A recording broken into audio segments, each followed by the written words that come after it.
qui joue au ballon, c'est Harit. C'est complicado. Pour moi, ça me paraît complicado, tu vois. Bon, les gars, j'ai entendu le téléphone sonner. On a vu Benji avec les là, yeux. avec les yeux qui pétillent, et je peux vous dire des étoiles dans les yeux de Benji. c'est avec un grand plaisir que nous recevons à l'antenne une journaliste qui a marqué notre enfance à tous ici, qui continue de nous marquer d'ailleurs, qui est Alessandra Bianchi et sa voix qu'on connaît tous. Bonsoir Alessandra. Bonsoir à vous, merci. C'est un bonheur de vous entendre Alessandra, vous pouvez pas imaginer. C'est très gentil de votre part, ça me touche beaucoup, merci. Je voulais vous remercier et remercier aussi ce que je disais en début d'émission, votre maison d'édition, qui a su faire le lien pour que on ait la chance de pouvoir échanger avec vous sur votre livre, sur aussi votre point de vue, notamment sur l'AS Roma, puisqu'on fait une émission spéciale Serie A. Et qui mieux placé que vous pour nous parler de l'AS Roma et di Totti. Quelqu'un vous a dit que je suis supportrice de la Roma, mais pourtant j'avais essayé de les cacher. Donc, alors, qu'est-ce que vous pensez On était en train de dire en début d'émission que c'est quand même fascinant ce club, cette ferveur qu'il y a d'une part, et d'autre part que c'est finalement un éternel second, ce club. On a l'impression qu'il n'arrive pas à glaner plus de titres majeurs que ça. Quelle en est la raison pour vous ? Il y a plusieurs raisons, parce qu'il faut d'abord avoir beaucoup d'argent pour avoir les pouvoirs dans les footballs, et pas seulement dans les footballs. Donc notamment la Roma dans son histoire a vécu des périodes très difficiles. Souvent il y avait des présidents qui avaient beaucoup d'envie mais beaucoup moins d'argent, et donc finalement il y a eu beaucoup d'échecs et de déceptions. Mais en fait, je peux dire nous, effectivement, on n'est pas supporter de la Roma parce qu'on gagne beaucoup, mais parce qu'on a un débit de passion, d'amour inconditionnel vers les noms Roma, les noms Rome, que pour nous, pour un supporter de la Roma, ça représente un monde à part, un univers vraiment de passion éternelle, et que finalement ça donne des émotions qui malheureusement souvent ne sont pas les émotions de la victoire, mais des émotions d'amour et des totales fusions avec l'équipe. C'est ça qui est fantastique, c'est d'arriver à cultiver cette passion, cette frénésie, puisque bon, pour les auditeurs qui nous écoutent et qui ont pu aller à Rome, il y a des quartiers entiers avec les couleurs de Rome aux fenêtres, même dans les magasins, où il faut pas trop dire qu'on est de la Lazio et vice versa évidemment. Est-ce que Totti a personnifié ça, a cristallisé cette passion durant toutes ces années? Ah oui, bien sûr. Bon, Totti a représenté aussi un champion qui avait tous les atouts techniques de champions les plus importants. La seule différence avec certains autres champions, qui lui, pour rester à Rome, il a accepté de gagner moins. Mais quand on voit ce qu'il a été capable de faire, de réunir autour de lui dans ces dimanches où vraiment tout le monde a connu ce qui veut dire l'amour des supporters de la Roma vers Totti et vers le club, on comprend pourquoi il a décidé de rester. Parce que pour les supporters de la Roma, avoir eu un joueur comme lui, c'est comme s'il fait partie du palmarès, c'est comme avoir gagné un titre, avoir un champion qui aujourd'hui il décide de rester dans son club et de ne pas accepter les propositions de clubs comme le Real Madrid, mais ça veut dire beaucoup de choses et c'est très rare. Aujourd'hui, on voit ce qui veut dire être les joueurs de l'époque, disons, moderne, quand on voit ce qui se passe en ce moment pour les supporters de Milan, avec Donnarumma qui décide de ne pas prolonger les contrats, et donc il accepte de ne pas être un symbole du Milan, mais il accepte de partir ailleurs pour gagner ailleurs. Et il est jeune et pour les supporters de Milan pouvait être les symboles du démon, du Milan qui va renaître. Donc c'est de plus en plus compliqué et difficile aujourd'hui d'avoir un joueur comme Totti qui devient vraiment une icône mondiale. C'est pas pour rien que tous les joueurs les plus importants de la planète ont rendu hommage à Totti pour ce qu'il représente. Mais je répète, il ne faut pas oublier non plus qu'il est quelqu'un qui a eu les gestes techniques en lui. C'est pas seulement un supporter joueur, c'est aussi un énorme joueur. Ce que vous dites, c'est entièrement vrai. On a eu l'occasion aussi de nous-mêmes, en tant qu'amateurs, de se refaire les vidéos et quel toucher de balle et vision du jeu il avait évidemment. Ce qu'on voudrait savoir aussi, plutôt la confirmation, c'est que je crois qu'au-delà de son talent, de son amour pour le club, je crois aussi que c'était quelqu'un de très accessible dans la ville de Rome. Tout à fait, parce que Francesco est resté toujours Francesco en fait, Totti est resté Francesco, donc les garçons humbles, modestes, simples, sympas et très généreux vers les gens qui ont besoin, comme il a été toujours, et grâce à sa famille, une famille qui lui a donné des valeurs toujours importantes, qu'il n'a jamais oubliées, donc lui il a grandi dans la simplicité et avec l'importance de la famille et de reconnaître les valeurs qui sont importantes dans la vie. Et ça lui a permis de rester lui-même malgré tout. Lui, il a besoin de ses amis de toujours, de son enfance, de rester à côté de gens qu'il a toujours aimé pour ce qu'il est. Et ça a été aussi sa force, parce qu'il est resté vraiment quelqu'un d'accessible. Après, pour lui, faire une promenade à Rome, c'est presque impossible parce qu'il va bloquer toutes les rues. Il a toujours dit que c'est un peu son seul regret de ne pas pouvoir sortir comme tout le monde parce que c'est comme si Dieu sort dans la rue. C'est pas possible. Une autre question, on a tous vu ces adieux et je crois qu'on a tous eu les frissons aussi autour de la table, peut-être même vous aussi, oui. Quand on lui a remis ce maillot encadré et puis ce tour d'honneur où il a lâché quelques larmes. On sait aussi en off que ça n'a pas été si simple que ça cette saison pour lui. Ma question est simple, quel avenir pour la Roma maintenant ? Quel avenir pour la Roma? Mais la Roma restera toujours la Roma parce que c'est quand même le nom de l'équipe reste malgré tous les joueurs et malgré un immense champion comme Totti, qui je pense c'est très difficile de revoir quelqu'un avec son histoire aujourd'hui. Mais la Roma, à niveau technique, avait déjà commencé, technique et tactique, pardon, avait déjà commencé à chercher d'autres solutions parce que bien évidemment, lui, il ne pouvait pas continuer à jouer titulaire comme avant. Et donc, disons que surtout dans les 2-3 dernières saisons, on avait commencé aussi à chercher d'autres solutions parce qu'on sait que malgré tout, malheureusement, il n'y a personne qui est éternel. Même si dans l'imaginaire de tous les supporters, lui, il restera éternel. Je le redis pour nos auditeurs, vous êtes l'auteur de Calcio, mon amour, que j'invite donc à lire. Votre amour transparaît au fil des lignes. On a parlé de Claudio Ranieri, qui est aussi un Italien que vous avez sûrement croisé. Que pensez-vous de sa signature au FC Nantes ? Je pense que Ranieri a déjà prouvé d'avoir bien travaillé en France, donc tout le monde l'apprécie. Je pense que c'est un entraîneur qui connaît bien le football et qui peut encore une fois amener quelque chose de bien dans les championnats français.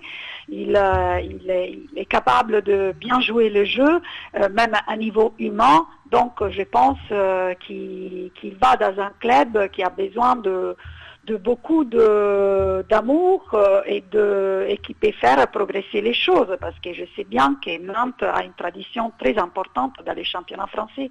Et donc Ranieri, ça peut être l'homme de la situation. Nous avons vu la Serie A beaucoup bouger ces dernières années, avec une hiérarchie, avec des grands clubs qui passent finalement pas au second plan, mais c'est tout comme le Milan AC, l'Inter de Milan qui ne joue plus les premiers rôles. Est-ce que vous voyez un club vraiment assurer sa place d'outsider la saison prochaine ? Non, alors là, je ne suis pas trop d'accord parce que chaque fois qu'on essaye toujours de mettre les championnats italiens toujours dans les derniers rangs. Et je ne suis pas trop d'accord parce que souvent, on pense que si le Milan et l'Inter ne sont pas à la hauteur de ce qu'on connaît, surtout en Europe, ça veut dire qu'il n'y a plus rien à suivre dans les championnats italiens. Et donc, même à niveau de jeu, dans les dernières années, on a vu, par exemple, la Roma, mais on a vu aussi Naples qui a commencé à créer une histoire différente dans son parcours, qui a fait de très belles choses. On a eu la Fiorentina qui a montré un jeu assez spectaculaire il y a un an. Chaque année, il y a les Sassuolo qui a créé la surprise. Donc, bien sûr, après, on ne parle pas de clubs qui ont fait l'histoire en Europe, mais je pense qu'il y a quand même une belle réalité dans les championnats italiens. Et souvent, on laisse seulement, on reste concentré seulement sur la Juventus, le Milan et l'Inter. Et ça me désole un peu parce que je pense qu'il y a d'autres réalités et qu'il faudrait suivre un peu plus les championnats italiens. Et souvent on parle seulement la Premier League et finalement la Premier League, grâce à 2 entraîneurs italiens dans les 2 dernières saisons, a gagné les championnats. Donc il y a quand même toujours un peu d'Italie. Alors s'il y a encore un peu d'Italie, ça veut dire qu'on fait encore de belles choses. Bon, c'est l'occasion, voilà, on regardera un match, une saison de Serie A avec vous, Alessandra, c'est noté, voilà. D'ailleurs, quelle est votre actualité, où peut-on vous voir? Et puis peut-être vous êtes sur un projet d'un autre livre en construction? Oui, je suis sur un projet d'un autre livre depuis longtemps, mais surtout j'ai recommencé à travailler pour la presse écrite italienne. Donc pour l'instant, dans mes projets, il n'y a pas la télé et ça fait un an que je suis concentrée, je travaille pour la presse écrite italienne. Donc c'est mon premier amour d'ailleurs, l'écriture, et donc c'est avec énorme plaisir que j'ai recommencé à travailler dans la presse écrite. Eh bien, écoutez, nous, c'est avec grand plaisir que j'irai donc perfectionner mon italien en vous lisant peut-être dans ces pages roses du Corriere dello Sport. D'accord. Donc, on fera une prochaine interview totalement en italien. Exactement, et c'est avec grand plaisir. Même si je fais des fautes, de toute façon, c'est pas grave, ça sera le paradis. les garçons, vous avez peut-être une question pour Alessandra? Oui, buonasera Alexandra. Buonasera. Il n'ose pas trop. Oui, je vous la ferai en italien moi. Tout d'abord, je voulais vous remercier, vous m'avez fait aimer le foot italien quand vous êtes passé à Canal dans l'équipe du dimanche. Merci beaucoup. Bon, par contre, Marco Materazzi me l'a fait détester l'année d'après, en 2006. Oui, ça, je ne vais pas demander pourquoi. Hein. Voilà, ma belle-mère est italienne et je peux vous dire qu'à la maison, c'est compliqué. Mon cœur, elle ne s'en remet toujours pas. D'accord. On se le dit entre nous, vous m'avez volé la Coupe du Monde. Ah non, pas ça, parce que moi, je peux vous répondre que vous m'avez volé l'Euro 2000. Alors. C'est exactement. C'est magique, ma belle-mère me dit pareil. Bah oui. Elle m'a dit parle-en à Sylvain Viltord. Donc bon. D'accord. Non, tout ça pour vous. Et moi j'ai une question sur le foot féminin un petit peu, ce qui est en plein essor, mais je vois pas trop d'équipes italiennes dans le foot féminin. Vous avez raison. Nous, on n'est pas trop foot féminin. Ça, c'est vrai que souvent on me pose la question. Et les foot féminins n'a pas la même importance que par exemple a pris en France, surtout dans les dernières années. Donc nous, on est resté toujours plus sur les foot masculins. Peut-être si par exemple les télés commençaient à s'intéresser plus aux certaines équipes, auraient donné un peu plus d'importance à des clubs féminins comme ça a été le cas en France, peut-être on aurait avancé plus. Mais je pense que si il n'y a pas une vraie demande, il n'y aura jamais une vraie offre qui fera basculer les choses. Ah, c'est dommage, puisque si le foot féminin avait peut avoir les mêmes capacités que le foot masculin en Italie, ça pourrait être intéressant. Oui, ça peut être intéressant, mais pour l'instant, on ne peut pas dire qu'on est vraiment là. Donc, c'est pour ça que j'ai dit que peut-être la télé pourrait faire avancer les choses, parce qu'aujourd'hui, les pouvoirs de la télé est les pouvoirs qui peuvent faire basculer les choses rapidement. Mais c'est vrai que nous, on n'a pas les mêmes intérêts que pour le foot masculin. Une petite dernière question. La semaine dernière, on a reçu un ancien confrère à vous, Philippe Doucet, qui nous a fait comprendre entre les lignes que Canal+ l'avait plus ou moins évincé petit à petit du coup de toutes ces programmations. Et vous aussi, j'ai l'impression que ça a été un petit peu pareil, ou alors vous vouliez vraiment vous concentrer essentiellement sur l'écriture et partager avec justement les journaux italiens. Moi, ça fait 7 ans que j'ai terminé avec Canal+, donc je ne peux pas parler pour les autres, mais à l'époque, l'équipe de dimanche devait changer de formule, donc c'est tout simplement des changements qui à la télé sont tout à fait naturels et qu'il faut vivre avec la simplicité de ces qui peut être un simple changement de boulot. Peut-être à la télé va un peu plus vite parce qu'on s'accroche à l'image de quelqu'un, mais après, ça fait partie de la normalité. Oui, c'est sûr. Mais après, ce qui est dommage, c'est que il n'y a plus personne comme vous, en tout cas, qui parle du calcio avec autant d'amour. Et c'est ce qui est un petit peu regrettable. Oui, mais bon, après, je répète, moi, j'ai terminé avec Canal+ il y a 7 ans. Et depuis, j'ai fait plusieurs chaînes, plusieurs télés, M6, W9, l'équipe pour 3 ans, mais après les choses changent. Et aujourd'hui, Canal+ n'a plus, par exemple, les droits de football étranger. Donc forcément, il y aurait eu des changements, même si à l'époque, il n'y avait pas eu de changement. Ouais. C'est aussi l'actualité qui change. À l'époque, il n'y avait pas BeIN, par exemple. Voilà. Benji, tu avais une question, je crois, pour Alessandra. Oui, parce qu'après, il faut que je parte. Bon, mais écoutez, en tout cas, on vous remercie beaucoup, Alessandra, de nous avoir fait la gentillesse d'avoir pris un peu de votre temps avec nous ce soir. Donc c'est moi qui vous remercie, alors. Donc, n'hésitez pas à aller acheter Calcio Mon Amour aux éditions Masso et à lire El Corriere dello Sport peut-être la saison prochaine. Merci. Merci Alessandra. Au revoir. Grazie mille. Grazie mille. Merci. Au revoir. Très très très sympa cette interview encore avec Alessandra. Cette voix mythique, comme on l'a dit la semaine dernière, comme avec Doucet, c'est des voix qui ont bercé. C'est ça fait quelque chose. T'as plein d'images qui reviennent. Les gars, à chaque fois, je les ai au standard avant vous et franchement, je suis en mode, qu'est-ce qui se passe, quoi. Mais on va mettre, c'est quoi ? Je pense qu'on va mettre une GoPro sur toi parce que quand t'as décroché, t'as le pulsomètre à 10 000. Tu sais quoi ? Tu m'as fait une jambrelle tout à l'heure. À la place de l'écran d'ordi, il faut lui mettre la GoPro plein face là, tu sais, pour bien capter toutes les émotions, quoi. Ouais, franchement, mais c'est des belles émotions et je pense que c'est une énorme chance qu'on a de pouvoir parler en tout cas de foot avec ces personnes-là, de calcio en tout cas avec Alessandra. Je pense que c'était un échange qui était super autour de la Roma. Je pense qu'on était à peu près Roma tous, de Totti. La Roma de Totti, on l'attendait tous. Francesco, Totti c'est avant tout Francesco. Non, on a rêvé, les gars. Cet accent. Et puis comme l'a dit Bernie a évoqué l'équipe du dimanche où on a tous grandi avec ces différents intervenants suivant les pays. Et c'est vrai que c'est bête, mais oui.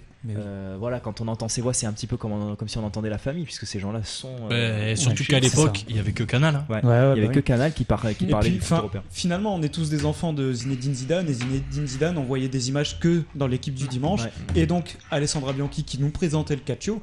Donc nous, Zidane, c'était Alessandra Bianchi. Donc forcément, il y avait toujours ce retour-là, Donc forcément, ça fait quelque chose de l'avoir sur nos antennes. Et on espère que vous avez apprécié. En tout cas, nous on a pris extrêmement de plaisir. Et c'est pas fini, parce qu'il y a encore de très très belles surprises qui restent à venir. Vos réactions, n'hésitez pas sur les réseaux sociaux, sur Facebook / devant le match et sur Twitter aussi. Vous tapez devant le match et puis n'hésitez pas à venir nous poser vos questions. Et puis on vous relaiera évidemment à l'antenne en direct. Et si vous êtes une fille, Manu se fera un plaisir de vous mettre en top list. J'ai une vraie question. On fait un Shifumi pour savoir qui se cogne des cours d'italien pour la prochaine interview. Putain, je crois qu'Auré, il a quand même bien ouvert sa grande bouche et à mon avis, c'est parti pour toi. Ah, mais moi, c'est parti pour moi, les gars. C'est pas dur l'italien. Non, franchement, c'est pas très compliqué. C'est pas dur quand tu connais. Ouais, c'est toujours la même histoire. C'est facile. Non, c'est easy. C'est pas faux. Vu que monsieur langue étrangère appliqué, c'est moi. Je crois que je vais m'y coller. Ça va être catastrophique, mais on va rigoler. De toute façon, ça peut pas être pire qu'avec Kiki Moussampa. Ça peut pas être pire qu'avec Seydou Bassouma. Ça peut pas être pire que Geoffroy Français. Ouais, c'est toujours la même histoire. Petite question, Gio, notre prochain invité nous appelle pour quelle heure ? Alors, le prochain invité, puisque Mehdi Léris se fait un petit peu désirer, donc en tout cas, ce qui est sûr, c'est qu'on a Noé Ducène qui va nous appeler aux alentours de 20h30. D'accord. Donc, est-ce qu'on pourrait pas se faire une petite pause et puis on revient après, on se fait un petit débat sur le Milan AC puisqu'on a commencé à en parler vite fait avec Alessandra Bianchi. Ouais. Donc un petit débat sur le Milan AC et puis après on a notre deuxième invité de la soirée. Allez, 5 minutes. Est-ce que ça vous va? 5 minutes. Et bien, on vous dit dans 5 minutes, on prend cette petite pause pour aller se rafraîchir un peu. Laisse tomber, Geoffrey. Et voilà. Donc petite musique et tout ça. On vous dit à dans 5 minutes.